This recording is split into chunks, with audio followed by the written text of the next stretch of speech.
샬롬. 오늘도 성경 일독 말씀 묵상에 함께 하시는 성도 여러분, 주님 이름으로 환영합니다. 찬송가 347장 허락하신 새 땅에 함께 찬송하겠습니다.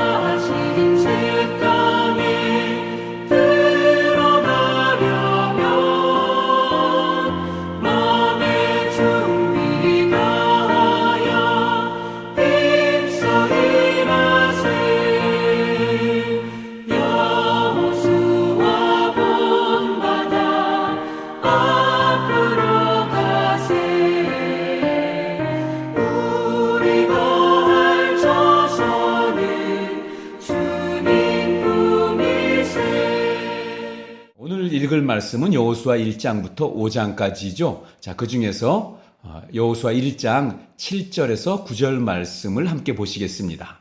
여호수아 1장 7절에서 9절 말씀 제가 봉독하겠습니다. 오직 강하고 극히 담대하여 나의 종 모세가 내게 명령한 그 율법을 다 지켜 행하고 우로나 좌로나 치우치지 말라. 그리하면 어디로 가든지 형통하리니 이 율법책을 내 입에서 떠나지 말게 하며 주야로 그것을 묵상하여 그 안에 기록된 대로 다 지켜 행하라. 그리하면 내 길이 평탄하게 될 것이며 내가 형통하리라. 내가 내게 명령한 것이 아니냐. 강하고 담대하라. 두려워하지 말며 놀라지 말라. 내가 어디로 가든지 내 하나님 여호와가 너와 함께 하느니라 하시니라. 아멘. 자, 오늘부터 시작되는 성경 일독 여행 두 번째 코스, 왕을 찾아 함께 하시는 여러분 환영합니다. 우리가 모세오경이라고 부르는 창세기부터 신명기까지 우리 모세와 함께 하는 첫 번째 코스를 은혜 가운데 잘 마쳤는데요. 우리 모두가 함께 하기 때문에 더 즐겁고 또 지치지 않고 잘 마칠 수 있었던 것 같습니다. 오늘부터 시작되는 왕을 찾아서 떠나는 두 번째 코스는 여호수아에서부터 에스더까지 12권의 역사서를 읽어가게 됩니다. 여호수아서부터 읽게 되는데요. 여호수아서의 주인공, 우리 여호수아의 원래 이름은 호세아였습니다. 호세아는 구원이라는 의미를 가지고 있는데요. 아마도 자신의 자녀가 그 애굽의 압제로부터 해방되어서 구원받기를 바라는 그의 부모님의 소망이 담긴 이름이었겠죠. 이 호세아라는 이름이 모세에 의해서 여호수아로 바뀌게 됩니다. 민수기 13장 16절에 나와 있죠. 자, 여호수아는 구원이라는 의미를 같이 담고 있긴 한데 좀 더 구체적으로 여호와께서 구원하신다라는 뜻입니다. 민족의 소망이었던 그 구원을 하나님께서 이루어 주실 것을 담고 있는 이름이죠. 그 이름처럼 하나님께서는 여호수아를 통해서 구원 역사의 한 부분을 담당하게 하시고 또 그러한 내용을 담고 있는 책이 여호수아서입니다. 참고로 여호수아, 호세아 그리고 신약의 예수 모두 다 구원이라는 의미를 담고 있습니다. 자, 먼저 우리 본격적으로 여호수아의 이야기 속으로 이제 함께 여행을 시작하도록 하겠습니다. 자, 우리가 함께 읽을 말씀은 1장부터 오늘은 5장까지 읽는데요. 자, 1장은 모세가 죽은 후에 하나님께서 여호수아에게 나타나셔서 말씀하시는 것으로 서두를 열고 있습니다. 하나님은 여호수아에게 나타나셨습니다. 그리고 요단강을 건너가라 라는 명령을 하십니다. 2절에 나오는 이 요단을 건너라는 하나님의 명령은 여호수아 1장에서 5장까지의 말씀을 이해하는 데 있어서 가장 중요한 마치 열쇠와 같은 말씀입니다. 출애굽한 뒤에 우리 40년 동안 길고 긴 광야 생활을 했던 이스라엘 백성이 드디어 약속의 땅 가나안에 들어가기 위해서 요단강 건너편, 이 여리고성 건너편에 있는 이 모압 평지에 도착해서 기다리고 있습니다. 자, 드디어 요단강을 건너라는 하나님의 명령이 떨어진 것입니다. 우리는 이 1장을 통해서 두 가지의 순종을 발견합니다. 먼저 6절과 7절을 통해서 율법에 대한 순종이 곧 전쟁에서 승리하는 공식이라는 것을 알게 됩니다. 이를 통해서 우리 그리스도인들이 이 땅에서 지금 우리도 최후 승리를 얻을 수 있는 방법은 결국 율법에 대한 순종에서 온다는 것을 알려주는 것이죠. 우리는 율법하면 대체적으로 부정적인 생각을 가지고 있습니다.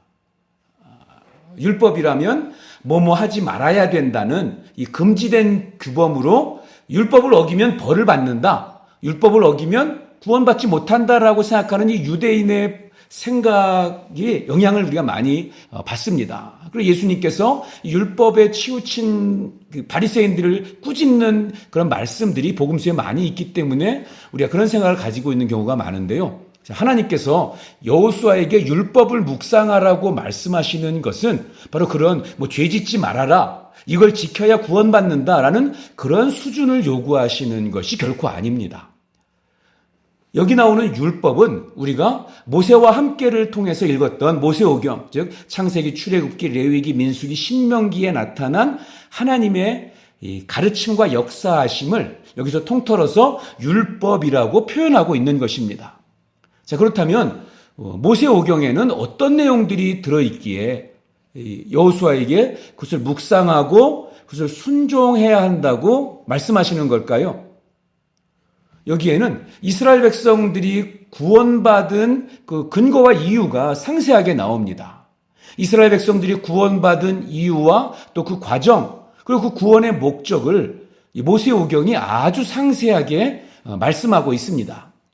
하나님은 여호수아에게 바로 이런 가르침을 배우고 그 하나님을 묵상하고 그리고 그 율법의 말씀에 순종하라고 하는 것입니다. 율법을 묵상하라는 말씀은 여호수아에게만 해당되는 것이 아니라 지금 저와 여러분에게도 동일한 권면입니다. 차이점이 있다면 묵상해야 될 성경의 권수가 여호수아와 그 이스라엘 백성들에게는 5권 모세오경이었다면 지금 우리에게는 66권의 성경 전부입니다. 성경 66권을 통해서 하나님이 왜 이 세상을 창조하셨고 또 사람들이 어떻게 하다가 타락의 길을 가게 되었는지, 하나님을 떠난 사람들이 어떻게 살게 되었는지, 그리고 그런 사람들을 하나님이 왜 구원하셨는지, 어떻게 구원하셨는지, 그리고 은혜로 구원받는다는 뜻이 무엇인지, 우리가 이 땅에서 어떻게 살아야 하는지에 대해서 깨닫게 됩니다. 그리고 앞으로 세상은 어떻게 될 것이고 우리가 기업으로 받게 될 새하늘과 새 땅이 어떤 곳인지에 대해서도 가르쳐주고 있습니다. 자, 두 번째로 또 어떤 순종입니까? 영적인 지도자에 대한 순종입니다. 16절부터 18절까지 여호수아의 리더십에 순종하는 이스라엘 백성들의 모습을 볼 수 있는데요. 이렇게 하나님이 세우신 그 리더십에 순종하는 것이 영적으로 승리하는 방법임을 알 수 있습니다. 자, 2장은 시딤에서 시작을 하죠. 자, 시딤은 가나안 땅에 들어가기 위해서 맨 마지막으로 우리 진을 쳤던 곳입니다. 그러니까 즉 광야 생활의 끝이 이 시딤입니다. 여호수아는 여기서 2명을 선별해서 여리고성을 정탐하게 하죠. 자, 그들은 기생 라합의 도움으로 구사일생으로 목숨을 건지고 그리고 라합의 가족들을 구원해 줄 것을 약속을 합니다. 자, 3장과 4장은 요단강을 가로질러서 건너는 이야기입니다. 하나님의 말씀에 순종해서 언약궤를 뒤따르는 이스라엘 백성들이 홍수로 인해서 언덕까지 차오르는 요단강을 마른 땅으로 건너갑니다. 마치 모세가 홍해를 가르고 이스라엘 백성들이 건너갔던 것처럼 여호수아가 백성들을 이끌고 요단강을 건너게 되는데요. 그때 흘러내리는 물이 한 곳에 쌓여서 물벽이 되었고요. 이스라엘 백성들은 마른 땅을 건너게 됩니다. 이것은 여호수아가 세운 계획이 아닙니다. 여호수아는 그렇게 되리라고 상상도 하지 못했습니다. 그러나 약속하신 것을 반드시 이루시는 하나님께서 모든 것을 준비하고 이루어 주셨습니다. 여러분, 우리 모두는 삶을 불안하게 만드는 저마다의 넘치는 요단강이 있습니다. 그것을 상대하는 것이 내 힘이 되는 순간 우리는 실패하고 넘어지고 두려워질 것입니다. 우리 힘으로는 할 수가 없으니까 그렇죠. 그러나 우리보다 앞서가시는 하나님으로 인해서 우리를 부르시고 세우시는 하나님으로 인해서 우리는 오늘도 믿음의 여정을 힘차게 승리하며 갈 수 있는 것입니다. 여호수아 5장은 가나안 사람들의 모든 왕들이 여호와 하나님 앞에서 마음이 녹았고 정신을 잃었다는 이 가나안 사람들의 두려움의 이야기로 시작이 됩니다. 이 마음이 녹았고 정신을 잃었다는 이 이야기는요, 히브리어로는 완전히 절망해서 영혼이 하나도 남아있지 않다라는 의미입니다. 무엇 때문에 이 가나안 사람들이 그렇게 절망하고 영혼이 다 빠져나간 것처럼 자포자기하게 되었을까요? 가나안 사람들은 이스라엘 백성들이 요단강을 건너는 것을 보았습니다. 그리고 이스라엘 백성들 그 뒤에 보이지는 않지만 든든한 백이 되어주시는 분, 심지어 자연 법칙을 초월하며 홍수로 인해 범람하는 강물을 말리시면서까지 그의 백성들을 건너게 하시는 하나님을 보았던 것입니다. 때로 우리 삶 가운데도요, 믿지 않는 불신자들이 하나님을 인정하게 되는 경우들을 종종 보게 됩니다. 성경에서도 창세기를 보면 보디발과 그 옥중 간수들이 요셉을 보면서 하나님이 살아계시고 하나님이 형통하게 하신다라는 것을 인정하는 것을 봅니다. 다니엘서에도 다니엘이 사자굴에 들어가는 상황에서 다리오 왕이 하나님의 살아계심을 인정하는 그런 믿음의 고백을 하는 것을 봅니다. 성경에서뿐만 아니죠. 지금 우리의 삶 가운데서도 이러한 믿음의 역사는 계속 일어나고 있습니다.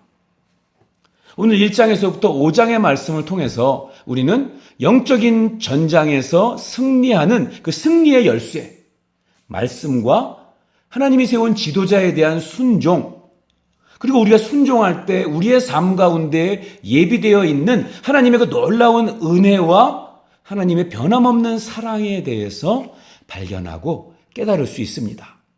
오늘 우리에게 주신 이 말씀을 읽을 때 우리가 이것을 깨달아서 순종함으로 오늘날에도 우리의 삶 가운데 승리하는 우리 모든 삶이 되시기를 주님의 이름으로 축복합니다.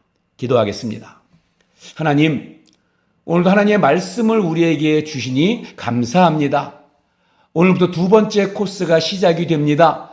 우리가 끝까지 지치지 않게 힘을 주시고 말씀을 읽을 때마다 하나님의 은혜에 감사하며 승리의 열쇠를 붙잡는 우리 모두가 되게 하여 주시옵소서. 하나님 아버지, 이 율법책을 내 입에서 떠나게 하지 말며 주야로 그것을 묵상하여 그 안에 기록된 대로 다 지켜 행하라. 그리하면 내 길이 평탄하게 될 것이며 내가 형통하리라.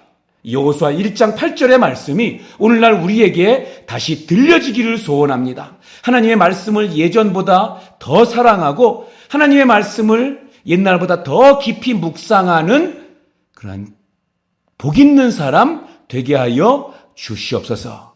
예수님의 이름으로 기도하옵나이다. 아멘.